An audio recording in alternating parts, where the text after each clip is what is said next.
Welcome back to the Ancestral Findings Podcast. Hey, are you curious as to how Mother's Day got started? The story is an interesting one. This is how the United States started officially honoring its mothers.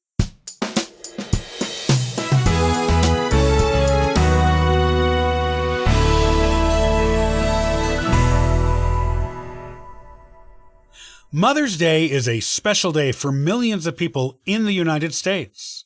Not only is it one of the largest greeting card holidays of the year, but it is also a time when families often get together to share their love of the mothers among them.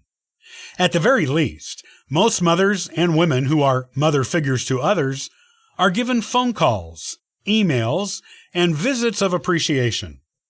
Presents and taking the mothers in question out for a meal are also common customs of this sweet day. But how did Mother's Day get started? Did your ancestors celebrate it? This is the story about Mother's Day. The first American Mother's Day was in 1908.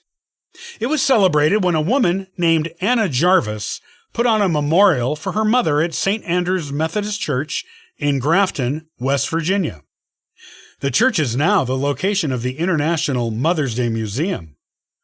Jarvis actually began a campaign to make Mother's Day a recognized United States holiday 3 years earlier in 1905, when her mother died.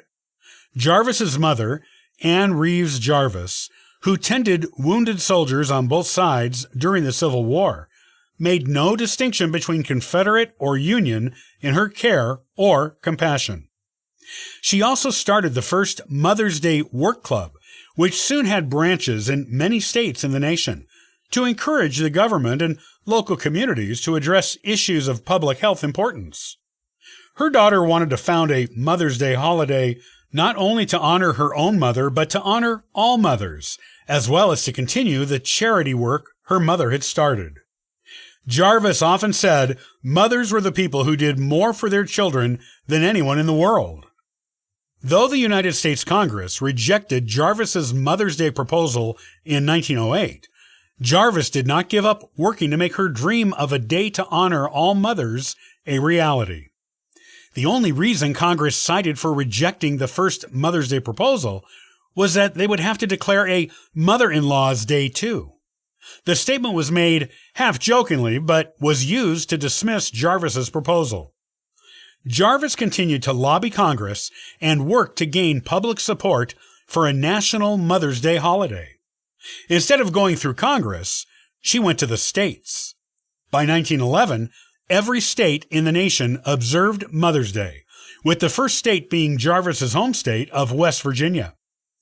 Noticing that the states were doing what the nation was not, President Woodrow Wilson declared Mother's Day as a national holiday in 1914. To be held the second Sunday in May each year as a day to honor all mothers and mother figures in the country. Jarvis was joyful that her dream became realized by a presidential proclamation and declaration. But the holiday quickly became a commercialized one and not a commemorative and contemplative one as she had imagined. Her vision of Mother's Day eventually became unrecognizable to her, and Jarvis became resentful of this commercialization of her dream. Hallmark cards was already monopolizing heavily on the holiday by the early 1920s, and other card companies soon jumped on the bandwagon of selling Mother's Day cards. Jarvis always believed this focus on profit was a complete misinterpretation of her intention for Mother's Day, which was to be a sentimental holiday, not a commercial one. Because Mother's Day took on a life of its own, unrelated to her vision for it, Jarvis began to organize Mother's Day boycotts. She also threatened to sue the companies profiting from her holiday.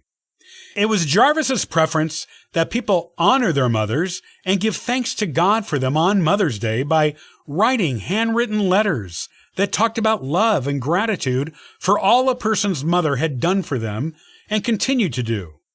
She was even arrested for disturbing the peace by disrupting the American War Mothers' Mother's Day celebration in 1925. All Jarvis's protests that her holiday was not being celebrated properly were to no avail. The commercialization of Mother's Day continued, but behind it, there was the sentiment and love that Jarvis envisioned. The cards were sent out of love, as were the family get-togethers that often accompanied them. Though Mother's Day didn't become exactly what Jarvis wanted it to be, the original meaning of the holiday she created is still there.